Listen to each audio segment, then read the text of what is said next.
Amen. Bon, excusez-nous. On va prier, je vais prier. J'aimerais qu'on puisse être attentif. Évitons la distraction parce que sinon, si tu es dans la distraction, tu ne vas rien capituler. Seigneur Dieu Tout-Puissant, tu es le Sauveur, tu es le Roi, tu es amour. Merci. Merci encore dans ta présence qui a permis qu'on puisse se réunir, Seigneur, parce que c'est toi qui es au centre de notre intérêt. Merci, Seigneur, bénis la présence de chacun, bénis le cœur de chacun, bénis la vie de chacun, bénis, Seigneur, ceux qui n'ont pas pu être avec nous et cet après-midi, Seigneur Dieu. Merci encore, Seigneur, pour ton amour infini vis-à-vis à notre égard, nous qui sommes des pécheurs. Seigneur Dieu, merci encore, Seigneur, pour tout. Sois béni, sois glorifié. En ton Seigneur, Seigneur, nous te disons Amen.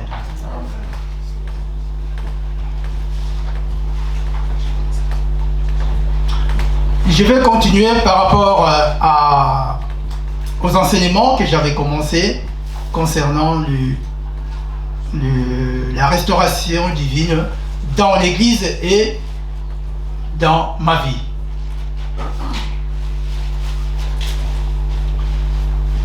Avant que je puisse commencer, je vais faire une petite révision et après je vais attaquer un point qui est important aussi. Donc le dimanche dernier, je parlais sur Néhémie, la manière que Néhémie était motivé pour chercher à sensibiliser les enfants d'Israël pour la restauration de la ville de Jérusalem qui a été pillée, dévastée par l'ennemi. Alors j'ai donné aussi l'exemple de Joseph, l'histoire de Joseph, ce qui s'est passé dans sa famille entre lui et ses frères. Lui il était tout seul et ses frères ils étaient tous contre lui, et la manière que Dieu a restauré sa vie. Mais je vais finir aussi par l'histoire de Joseph, qui est une histoire qui va aussi nous parler dans notre vie. J'ai donné beaucoup d'exemples. J'ai défini aussi certainement, par exemple, la restauration. J'avais dit c'est la remise à l'état. Quand on est en mauvais état, Dieu vient pour faire la remise à l'état. Et alors, je fais le parallélisme entre la vie humaine et la vie spirituelle. J'ai donné l'exemple par rapport à un bâtiment, un édifice qui est en mauvais état et que l'État ou les propriétaires veulent restaurer son immeuble ou son bien en termes de l'immobilier. On appelle ça un bien. Alors, et dans la vie humaine, on a beaucoup de personnes, il est vraiment en mauvais état, la personne est en mauvais état, mais ce n'est pas visible forcément à l'œil nu. Surtout l'homme regarde souvent l'extérieur. C'est pour cela que Dieu nous a dit, l'homme, ne te fie pas de ce que tu vois à l'extérieur, mais ce qui est à l'intérieur, j'ai déjà enlevé. Alors ça sert à quoi si Dieu a déjà enlevé ce qu'il a mis à l'intérieur? Donc cela veut dire que tu mérites, il faut une restauration. Alors là je vais continuer. Avant de continuer, je vais lire 2 Timothée 3:2. 2 Timothée 3:2.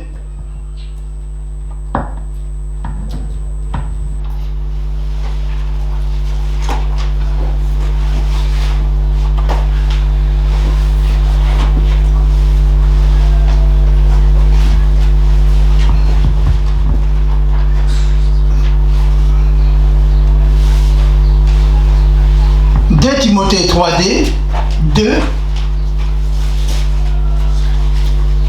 Sache que dans les derniers jours, il y aura des temps difficiles, car les hommes seront égoïstes, amis de l'argent, fanfarons, hautains, blasphémateurs, rebelles à leurs parents, ingrats, irréligieux, insensibles, déloyaux, calomniateur, intempérant, cruel, ennemi de gens de bien, traître, emporté, enflé d'orgueil, aimant le plaisir plus que Dieu, ayant l'apparence de la piété, mais régnant ce qui en fait la force. Éloigne-toi de ces hommes-là. Ça, c'est Paul qui a écrit. Vous savez, Paul, il a vécu il y a 2000 ans. Quand Paul a écrit cette histoire, ces récits, cet épître, il n'y avait pas de technologie. Il n'y avait pas de portable, pas de télé, pas de voiture. Leur moyen de transport, c'était l'âne, ou le cheval, et encore, le dromadaire, ainsi de suite. Donc là, aujourd'hui, si Dieu ressuscitait Paul, là, Paul, quand il va voir l'iPhone, le pauvre Paul, il s'est là comme ça. C'est quoi ça? Et quand il va voir la télé ou la caméra, il voit la reproduction de son visage. Je ne sais pas s'il va tomber par terre, parce qu'il n'a jamais connu ça. Mais ce que Paul a écrit, là, on dirait qu'il vient de l'écrire là. C'est ça la magie, c'est ça la puissance de la parole de Dieu. Il est parti, ça fait 2000 ans, on ne connaît même pas le visage de Paul, mais ce qu'il a écrit, mais c'est ce que nous voyons. Amen. Là, on voit les versets, énumèrent les 19 caractéristiques de l'humanité de ces derniers jours. 19.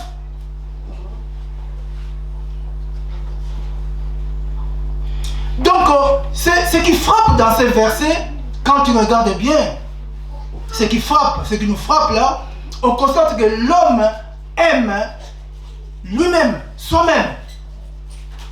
Vrai ou pas vrai? Donc l'homme, il est égoïste, il est centré à lui-même. Et en plus, Paul il rajoute, l'homme, il aime que l'argent.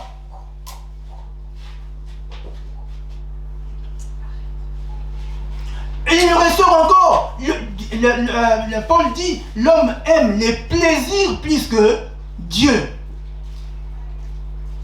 Mais c'est ce que nous voyons. C'est ce que nous sommes en train de vivre. Dans cette liste, il y a 19 caractéristiques de l'homme. Ce qui est en train de régner là.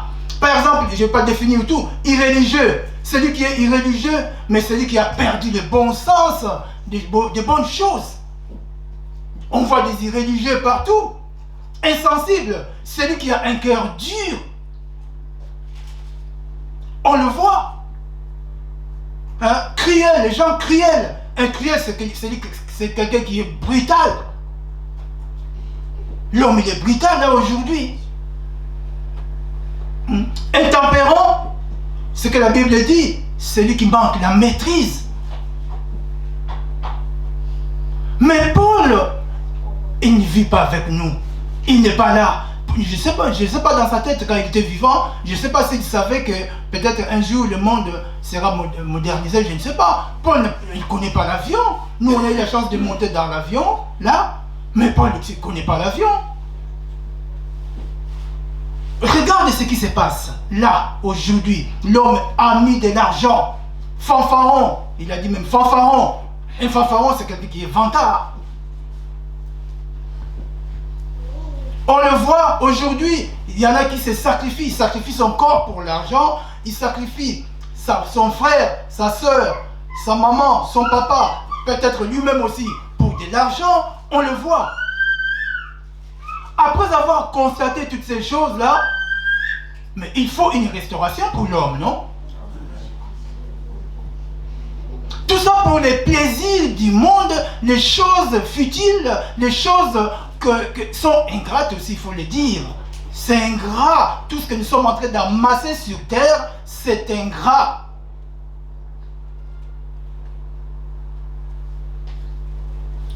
Frère, tout ce qui est cher, je vais dire quelque chose, oui. Tout ce qui s'achète, ce n'est pas cher. Tout ce qui s'achète, ce n'est pas cher. Tu achètes une maison qui coûte 2 millions d'euros, ce n'est pas cher. Tu achètes un avion qui coûte des milliards, ce n'est pas cher. Amen.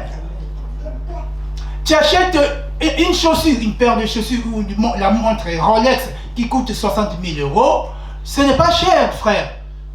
C'est tout ce qui est gratuit qui est cher. La confiance, l'amour, le pardon, ça s'obtient facilement, pas facilement, gratuitement. Mais pour que quelqu'un puisse te faire confiance, il faut du temps. Amen. Il faut du temps.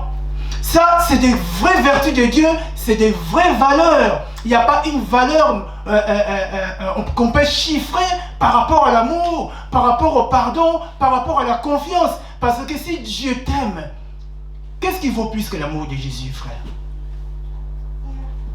Qui c'est qui peut évaluer l'amour de Jésus? C'est gratuit, mais c'est plus cher qu'une maison, non?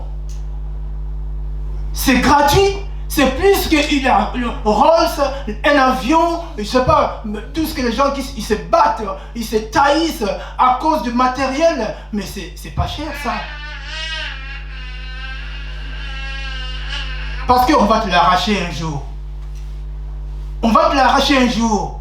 Mais ce qui est cher, on ne te l'arrache pas. Quand Jésus te donne de l'amour dans le cœur, frère, personne ne va te l'arracher. Dieu a dit à Abraham, cacherai-je ce que je devais faire à Abraham? Donc quand on lit ce verset, on comprend qu'entre Abraham et Dieu, c'était une relation de confiance. Donc Dieu ne cachait rien ce qu'il va faire après. Donc Abraham était au courant parce qu'il y avait une relation de confiance. Est-ce qu'Abraham a payé combien à Dieu? Aujourd'hui, on voit l'amour, ça s'achète. La confiance, ça s'achète. Mais quand ça ne va pas, tout le monde sera au courant. Amen. Tout le monde sera au courant. Ça n'a pas de valeur, ces choses-là. C'est pour cela que nous avons besoin d'être restaurés, frères. C'est ce que Paul essaie de nous faire comprendre. C'est le signe du dernier temps. Paul, il a écrit, mais maintenant, on est étonné. Oh, un enfant de 19, de 14 ans a tué. Oh! Mais Paul l'a dit. Un parent, un enfant trahit son papa. Mais Paul l'a dit. La rébellion, les enfants se rebellent. Paul l'a dit. Frère, l'âme de l'homme a besoin d'être restaurée.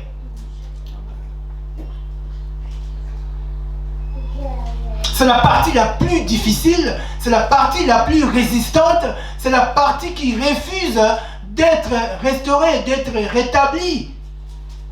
C'est l'âme de l'homme. C'est l'âme qui fait toutes ces mauvaises choses, les 19 caractéristiques qu'on vient d'énumérer, c'est l'âme qui est à la base de ces choses-là, frère.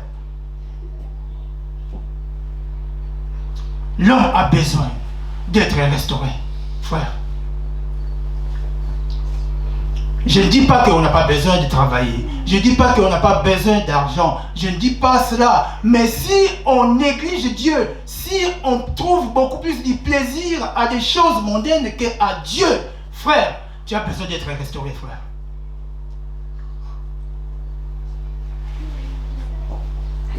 Les pensées de l'homme se dirigent là où il y a son trésor. Chacun a son trésor. Là. Chacun a son trésor.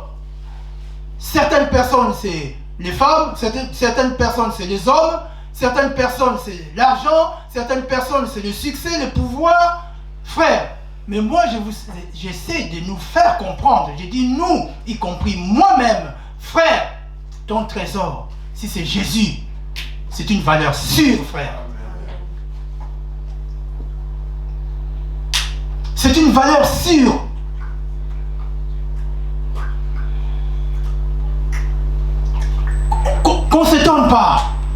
ces derniers temps, ces signes-là, que ces signes nous fassent comprendre que il est temps que l'homme accepte la restauration.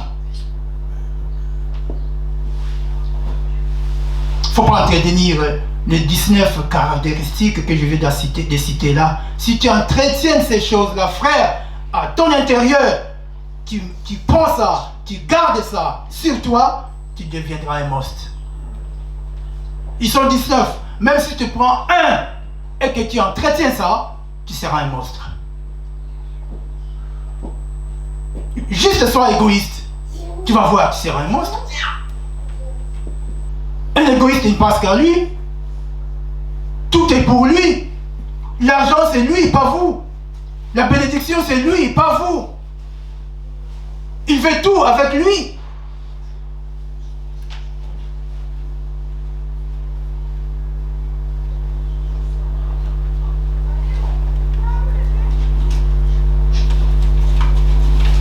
Je serai obligé de passer parce que par rapport à ces versets, il y a plein de choses à dire. Frère, ne suis pas l'engouement de ce monde. Ne suis pas la vague que l'ennemi a essayé d'immerger dans ce monde. Sinon, ça sera difficile pour toi, la restauration.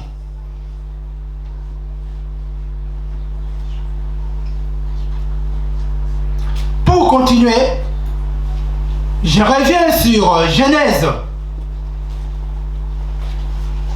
Non, avant d'aller sur Genèse, je vais lire l'histoire de Paul. Notre fameux apôtre Paul de Tarse.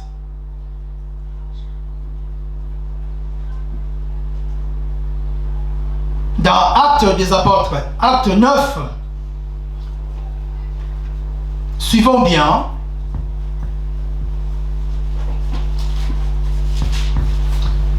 Acte 9, à partir de 1. Cependant, Saul, respirant encore la menace et le meurtre contre les disciples du Seigneur, se rendit chez le souverain sacrificateur et lui demanda de l'être pour les synagogues de Damas, afin que, s'il trouvait des partisans de la nouvelle doctrine, hommes ou femmes, il les amena liés à Jérusalem. Comme il était en chemin, qu'il approchait de Damas, tout à coup, une lumière venant du ciel resplendit autour de lui. Il tomba par terre et il entendit une voix qui lui disait: Saul, Saul, pourquoi me persécutes-tu? Il répondit: Qui es-tu, Seigneur? Et le Seigneur dit: Je suis Jésus que tu persécutes. Il te serait dur de regimber contre les aiguillons. Tremblant et saisi de froid, il dit: Seigneur, que veux-tu que je fasse pour toi? Et le Seigneur lui dit: Lève-toi, entre dans la ville et on te dira ce que tu dois faire. Les hommes qui l'accompagnaient demeurèrent stupéfaits. Ils entendaient bien la voix, mais ils ne voyaient personne. Saul se leva de terre, et quoique ses yeux fussent ouverts, il ne voyait rien. On le prit par la main, et on la conduisit à Damas. Il resta 3 jours sans voir, et il ne mangea ni ne but. Amen. Amen. Là, on voit Paul qui était indur. Paul, il était aussi insensible aux choses de Dieu. Ça ne lui disait rien. Paul, tout ce qui était chrétien, ça l'énervait. C'est Paul aussi, le jeune homme Paul, dans le livre des Actes, même dans la mort de diacre Étienne, il était là, on lui avait même confié les habits. Il a vu le diacre Étienne mourir. Peut-être le diacre Étienne, quand il mourait, peut-être il a poussé un cri, peut-être il a dit au secours, peut-être il a appelé Paul, je ne sais pas, c'est moi qui dis ça, la Bible ne le dit pas. Mais Paul était présent. Mais comme il était insensible, son cœur était dur, ça ne lui a pas parlé. Amen. Ça ne lui a rien dit. En général, tu assistes à une mort tragique comme ça, parce qu'il a été lapidé. Tu dois te toucher. Ça ne lui a rien fait. Comme c'était un chrétien, pour lui c'était bon. Mais l'œil de Dieu, c'était pas ça. Dieu voyait autre chose dans Paul. Malgré que le cœur qu'il avait, il était dur, il était pervers, il reniflait la haine contre les chrétiens. Et là encore, on lui a confié une mission pour aller à Damas, pour aller captiver les chrétiens, les ligoter, les ramener chez le sacrificateur. Et c'est le chemin que le Seigneur l'a intercepté. Il était accompagné avec 4 ou 5 personnes, je ne sais pas, parce qu'il n'était pas tout seul. Mais quand Paul est tombé, il a perdu la vue. La Bible dit, les yeux n'étaient pas fermés, les yeux étaient bien ouverts, mais il ne voyait rien.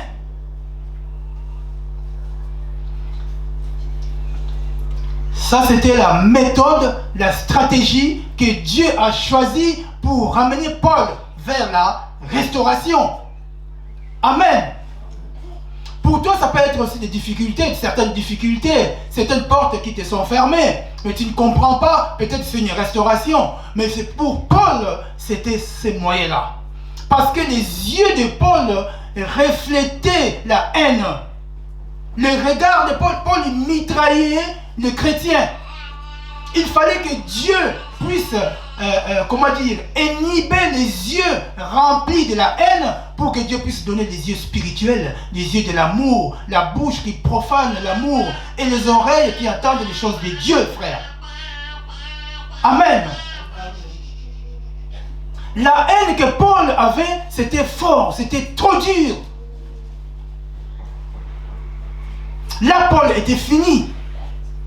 Regarde quand Paul il a dit, Seigneur, c'est toi, que veux-tu que je fasse pour toi? Là, Paul était fini. C'était sa restauration. Il était parti pour, je sais pas, une semaine, mais il est resté à Damas 3 ans.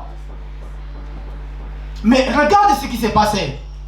Quand les gens qui accompagnaient Paul, ils ont vu que Paul a changé, Paul a été rétabli, renouvelé, Paul était devenu une autre personne.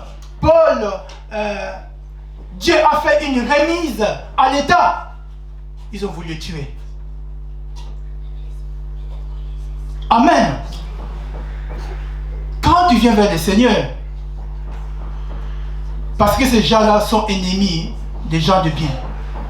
Quand tu fais du bien, automatiquement tu seras ennemi des gens qui font des mauvaises choses. Amen. Quoi qu'il en soit, quoi que tu fasses, quand tu dis que Seigneur, oui, automatiquement, tu deviens ennemi à ces gens-là, frère. Ne cherche même pas à te justifier. Du moment où tu mets tes 2 pieds sur le chemin de la croix et que tu es restauré, tu deviens ennemi pour ces gens-là, frère.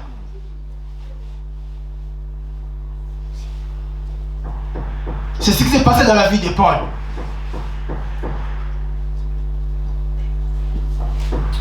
Mais il y a une leçon chaque fois moi je tire dans la vie de Paul.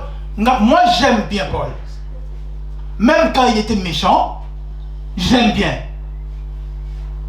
Là même, c'est trop facile, bon, pas trop facile. Quand il est devenu l'enfant de Dieu, je l'aime bien. Mais quand il était méchant, il était vrai. Amen. Il était vrai. Mais quand on lit dans 2 Timothée 3:2, le verset qu'on vient de lire, Paul il a dit, je reviens, hein, dans 2 Timothée. Voilà. 2 Timothée 3, 4 à 5, Paul dit, traître, emporté, enflé d'orgueil, aimant le plaisir plus que Dieu, ayant l'apparence de la piété, mais régnant ce qui en fait la force et l'honneur de ces gens-là. L'apparence de la piété. Paul Paul, quand il était dans le monde, il n'avait pas l'apparence de la piété. Paul, il montrait qu'il n'aimait pas les chrétiens. Tout le monde le savait. Amen. C'est ça qui est bien. Parce que quelqu'un qui ne montre pas, c'est difficile qu'il soit restauré. Quelqu'un qui est une chauve-souris, frère, c'est difficile pour qu'il soit restauré. Il y a des ailes, il y a les pattes, l'oiseau, souris, frère. Pour restaurer cette personne, si Dieu, Jésus n'est pas là, tu ne pourras rien faire.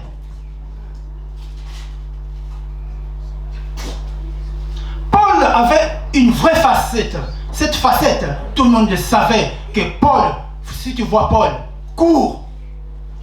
Mais ceux qui ont l'apparence de la piété, tu ne peux pas courir. Parce que l'apparence, c'est comme ça. Tu dis que c'est là, c'est un ange. Ah oui, c'est un démon à l'intérieur. Et là, c'est grave. C'est ce qui s'est passé entre Joseph et ses frères. C'est ses frères qui l'ont vendu. C'est ses frères qui l'ont mis dans la citerne. Et c'est à cause de ses frères aussi qu'il a fait la prison. On va lire l'histoire de Joseph. Dans Genèse. On retourne sur Genèse.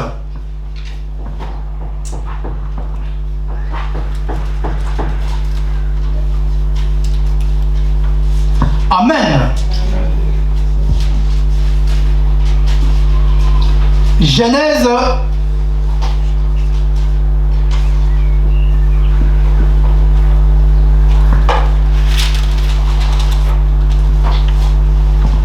Genèse 42.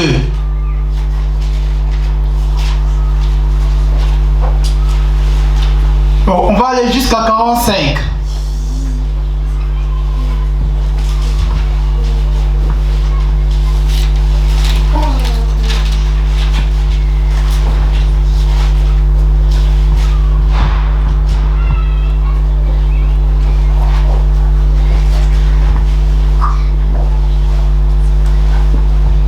Amen. Amen.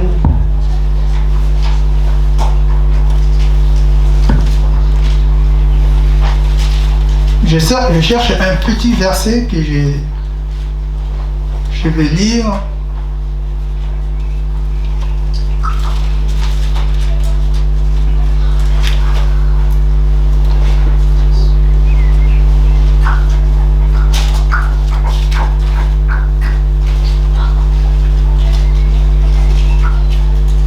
Voilà, je vais lire à partir de 44. Genèse 44, 1. Elle est longue l'histoire, mais je vais essayer de sauter. Joseph donna cet ordre à l'intendant de sa maison, rempli de vivres dans les sacs de ses gens, autant qu'ils en pourront, porter et met l'argent de chacun à l'entrée de son sac. Tu mettras aussi la coupe d'argent à l'entrée du sac du plus jeune avec l'argent de son blé. Vous voyez là, Joseph a fait quelque chose pour essayer de garder encore, récupérer encore Benjamin, son frère. Mais avant que je puisse entamer là, on va lire au-dessus dans 43 à partir de 28 ou 27. Genèse 43, 27. Il leur demanda comment il se porte. Il s'est porté et il dit, votre vieux père dont vous avez parlé, est-il en bonne santé? Vit-il encore? Ils répondirent, ton serviteur, notre père, est en bonne santé. Il vit encore. Ils s'inclinèrent et se prosterna. Joseph leva les yeux et jetant un regard sur Benjamin, son frère, fils de sa mère, il dit, est-ce là votre jeune frère dont vous m'avez parlé? Et il ajouta, Dieu te fasse miséricorde, mon fils. Ses entrailles étaient émues pour son frère. Et il avait besoin de pleurer. Il entra précipitamment dans une chambre et il y pleura. Amen. Joseph, j'avais parlé l'autre fois, il a été restauré physiquement. J'avais dit l'autre fois, il est sorti à l'âge de 30 ans, c'est 30 ans. 30 ans, j'ai pris un an en avance, 30 ans. Alors, maintenant, il a fait venir le dernier, il voulait voir aussi leur père.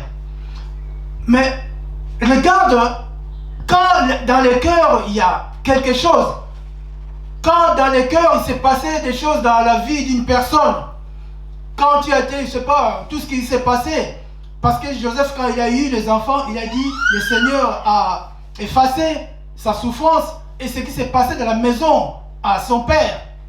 Maintenant, la maison à son père était en face de lui. Amen. Amen. Dans notre vie, plusieurs fois aussi, on est en face de beaucoup de situations. Maintenant, Joseph, avec sa tenue, il était égyptien en tenue, hein. Comme il était premier ministre, il s'habillait en égyptien. Et pour eux, c'était un premier ministre égyptien qui était en face d'eux. Mais Joseph, dans son cœur, il ne se voyait pas un égyptien. Il savait qu'il était un hébreu. La Bible dit, quand il a vu Benjamin, parce que Joseph et Benjamin, ils avaient la même mère, c'est Rachel. Amen. Même père et même mère. La Bible dit, ses entrailles ont remué. Vous voyez le lien de sang. Il y a eu plusieurs choses qui s'est passées dans son cœur. Là, Joseph, il n'était plus premier ministre. Il a vu, quand il jouait peut-être au Nintendo, ça n'existait pas. Il jouait à la bille, au ballon, je ne sais pas. Mais il y a eu beaucoup de choses qui s'est passées dans sa tête. Joseph, il ne pouvait plus se retenir. La Bible dit, il avait envie de pleurer. La restauration. La Bible dit, il est parti précipitamment dans la chambre pour pleurer. En tant que le premier ministre, il ne peut pas pleurer devant les gens. Il se retenait, mais les entrailles remuaient. Il a forcé, mais les entrailles remuaient. La douleur était là, frère. La restauration, ce n'est pas une petite chose, frère. Il pouvait tomber par terre. S'il n'a pas pleuré, il pouvait tomber. Parce que, je sais pas, les émotions, il y en a plusieurs. 17 ans et faire, je ne sais pas combien d'années dans la prison pour sortir à l'âge de 30 ans, les émotions étaient là.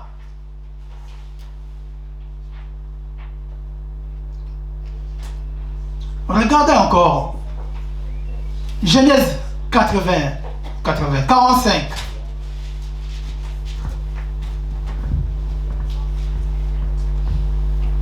Amen.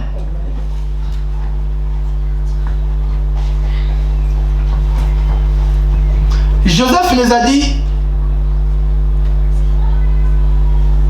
vous allez retourner, avant que je puisse lire, vous allez retourner, ramenez-moi votre père. Mais moi je garde Benjamin. Avant il a gardé, j'ai oublié, il a gardé son frère, maintenant c'est Benjamin. Il ne voulait pas, il a pris une coupe, il a mis dans les sacs pour les accuser des voleurs, mais ils n'ont pas volé, c'est lui qui a fait. Et ils ont fouillé dans les sacs de chacun parce qu'il a dépêché les serviteurs pour aller fouiller leurs sacs. Ils ont dit c'est le dernier qui a les sacs. Le dernier c'était Benjamin qui l'avait. Or c'est Joseph qui a mis la coupe pour faire revenir Benjamin pour qu'il puisse les garder en otage avec lui. C'était un moyen pour faire venir leur père.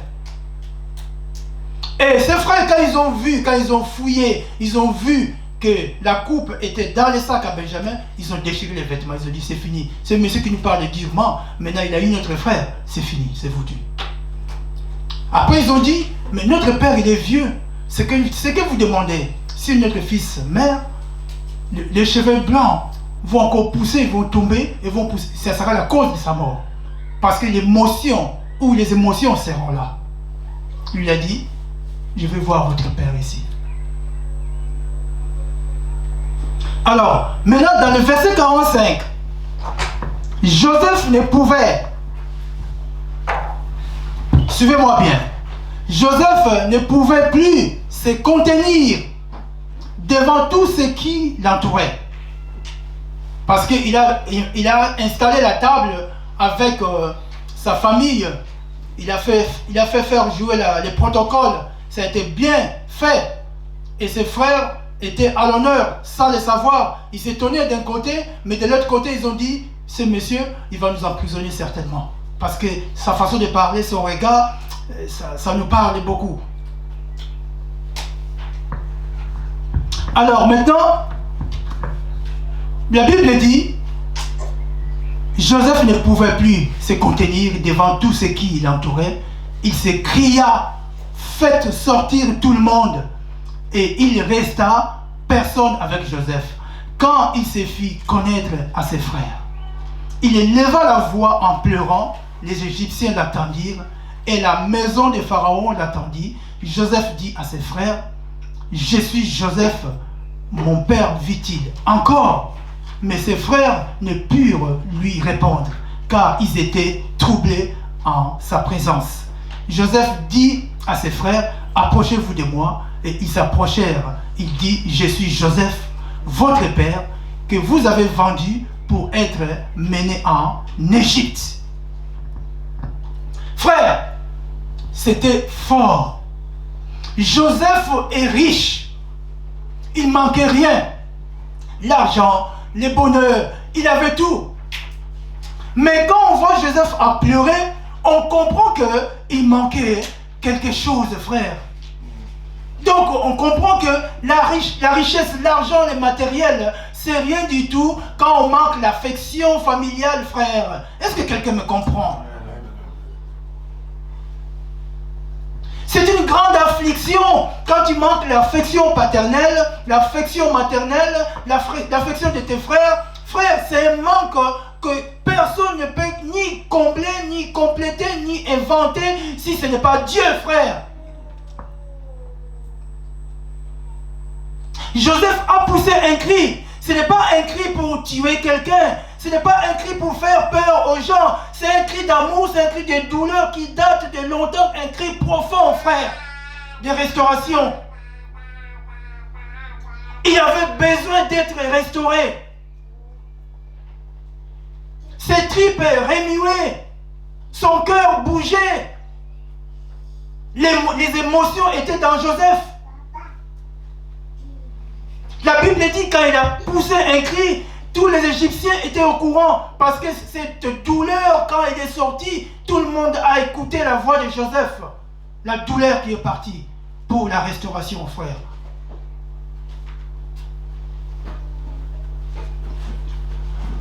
Joseph a fait tout pour se contenir, mais il ne pouvait plus se contenir, frère.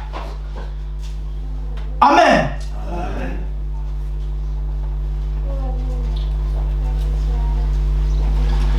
Celui qui n'est pas de Dieu, quand il pousse ce genre de cris, et après, frère, tu seras pendu. Amen. Tu n'existeras plus. Il va te pendre, frère. Il va faire jouer son pouvoir, il va faire jouer son influence, il va faire jouer son argent. Il pousse un cri comme ça, un païen, peu importe sa notoriété, frère. Après, ça sera une pendaison, frère. Mais Joseph, lui, il s'est approché de ses frères. Il a dit, ne vous culpabilisez pas. Si j'étais en Égypte, c'était pour vous sauver un jour. Frère, est-ce que quelqu'un me comprend? Il pouvait aussi condamner ses frères pour leur dire, voilà, j'ai fait la prison, voilà, la femme à Potiphar m'a cherché des problèmes. Mais Joseph n'en était pas là. Il a montré son affection, son amour. Mais après avoir sorti la douleur, l'atroce douleur qui date de beaucoup de jours, quand il était dans la prison. Si tu gardes ton âme, si tu ne veux pas que ton âme soit restaurée, frère, tu gardes une douleur en toi, frère.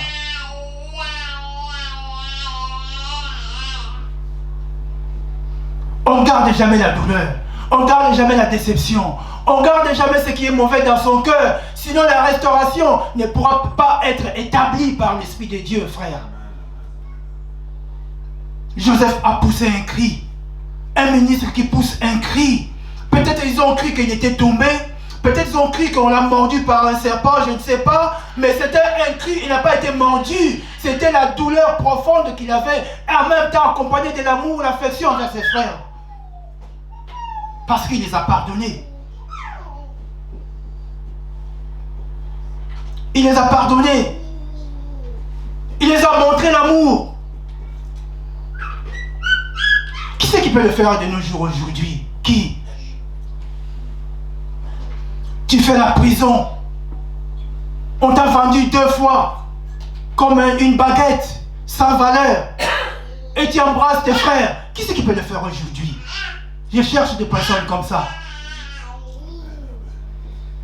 Dans ce monde où Paul a dit, dans ces derniers temps, il a cité les 19 caractéristiques de l'autre humain. On est loin du compte, je pense, non? Nous les chrétiens, nous qui disons que nous sommes les enfants de Jésus, nous qui disons que, alléluia, nous qui disons que le Seigneur nous t'aimons. Mais qui c'est qui peut faire comme Joseph il a fait, frère?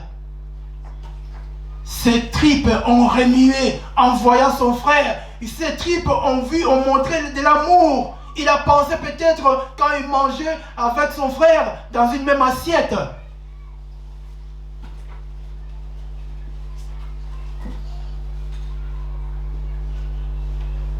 De le jour où tu te lèves, tu vas dire, garde, allez, là-bas, c'est fini.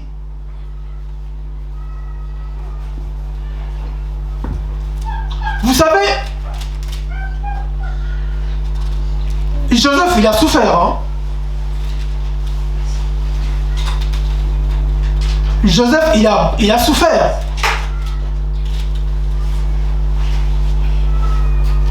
Quand il était en prison,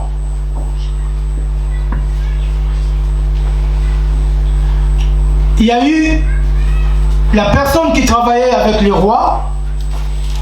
Il a fait un songe. Il était triste.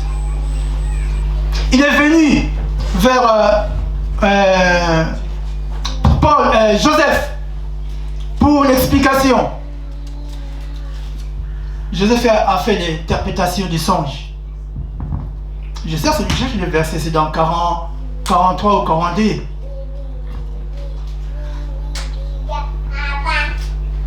Et à la fin, Joseph il a dit, quand tu vas sortir, ne m'oublie pas, pense à moi. Donc on comprend que dans la prison, il était dans la souffrance était là. Amen. Il a interprété les songes et l'autre il était content, mais il a fait 2 songes. Le premier c'était bon, mais le deuxième qui disait, à la fin, le roi va te pendre. Mais il a été pendu aussi quand il était sorti. Mais il a oublié Joseph. Il n'a pas parlé de Joseph. Alors Joseph, il est resté encore en prison, sans rien, sans suite, sans nouvelles. Et dans son cœur, il a dit, c'est fini pour moi. Amen. Si tu crois que ta situation t'a emprisonné, moi je te dis, mets-toi dans la situation de Joseph. Tu n'es pas Joseph, c'est vrai, mais en esprit, essaie de te mettre dans cet élan, parce que Dieu, peut-être il a prévu quelque chose que toi tu ne vois pas, frère. C'est sûr, certainement, Joseph aussi, il ne savait pas que le pharaon va pouvoir l'appeler, non?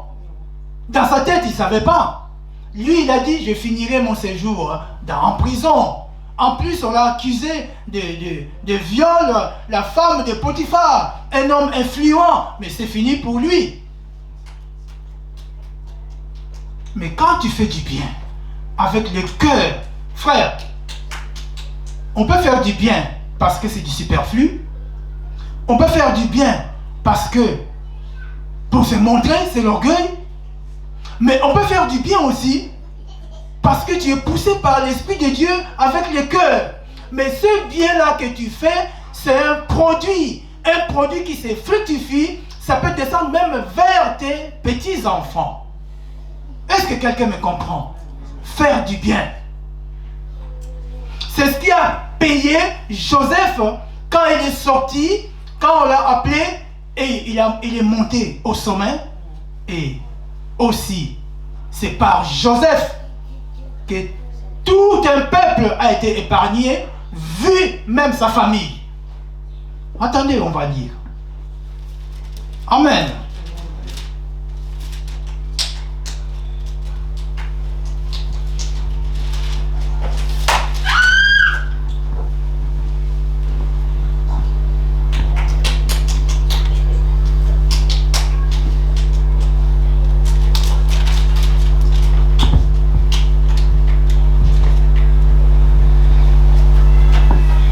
C'est dans 45.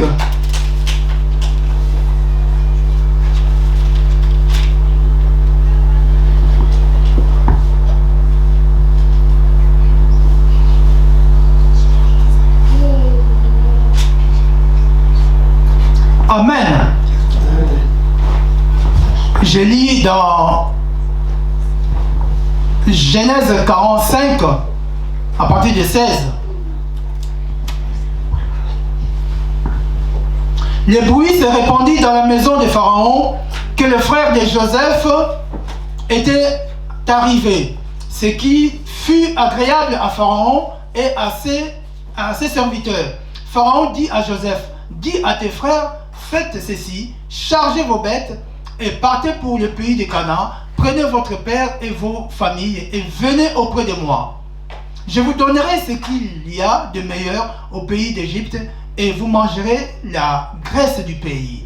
Tu as ordre de leur dire, faites ceci, prenez dans le pays d'Égypte des chars pour vos enfants et pour vos femmes, emmenez votre père et venez. Ne regrettez point ce que vous laisserez, car ce qu'il y a de meilleur dans tout le pays d'Égypte sera pour vous. Les fils d'Israël firent ainsi. Joseph leur donna les chars selon l'ordre de Pharaon. Il leur donna aussi de provisions pour la route. Il leur donna à tous des vêtements de rechange. Il donna à Benjamin 300 cycles d'argent et 5 vêtements de rechange. Il envoya à son père 10 ânes chargés de ce qu'il y avait de meilleur en Égypte et 10 ânes chargés de blé, de pain et de vivres pour son père pendant le voyage. Puis il congédia ses frères qui partirent et il leur dit, ne vous querellez pas en chemin. Ils montèrent de l'Égypte et ils arrivèrent dans le pays de Canaan auprès de Jacob leur père. Ils lui dirent, Joseph vit encore, et même c'est lui qui gouverne tout le pays d'Égypte. Mais le cœur de Jacob resta froid parce qu'il ne le croyait pas. Amen. Amen. Vous voyez, il a donné des vêtements, du vivre donc, à ses frères. Est-ce qu'il avait encore la colère pour sa famille? Non. La restauration. C'est ça la restauration. Même le roi, le pharaon les a invités. Il a dit, vous êtes chez vous, venez. La personne qui a été négligée, la personne qui a été déconsidérée, c'est à travers cette personne qui a eu l'abondance dans un pays, qui a eu l'abondance dans une famille par des proches qui t'ont fait du mal. Frère, même si on te fait du mal, ne réponds pas du mal par le mal. Fais du bien. Tu seras béni, frère. On va t'appeler peut-être, tu n'es pas intelligent, c'est pas grave. Tu n'es pas intelligent comme ça, mais au vu du Seigneur, tu es très intelligent, frère. Un cœur restauré.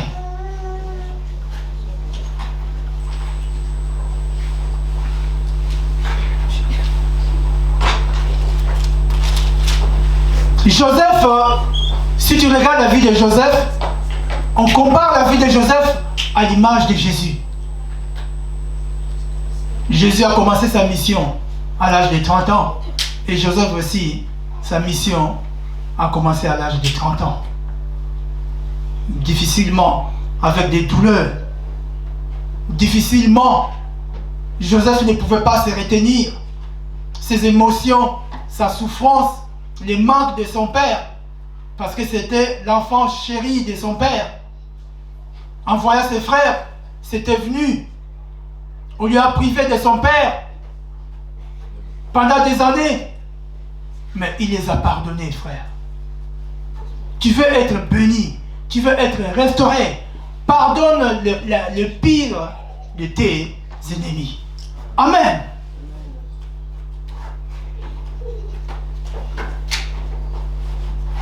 Le dimanche prochain, je vais attaquer la dernière phase pour prier pour les gens, pour être restaurés. Et ce verset-là, je veux garder ce verset par rapport au dimanche prochain. Mais là, aujourd'hui, j'essaie de nous faire voir la restauration, ça vient de l'état d'âme, frère. Il s'agit de l'état d'âme. Parce que c'est un renouvellement intérieur, un renouvellement invisible à l'œil nu, qui se voit à travers le fruit de la conversion, qui se voit à travers les actes que tu poses, qui se voit à travers le reflet de ton visage, qui se voit à travers ta parole, à travers tes expressions, à travers tes gesticules. C'est ça qui te trahit, si c'est bon ou pas. La restauration, ça ne vient pas de l'homme, ça vient de Dieu.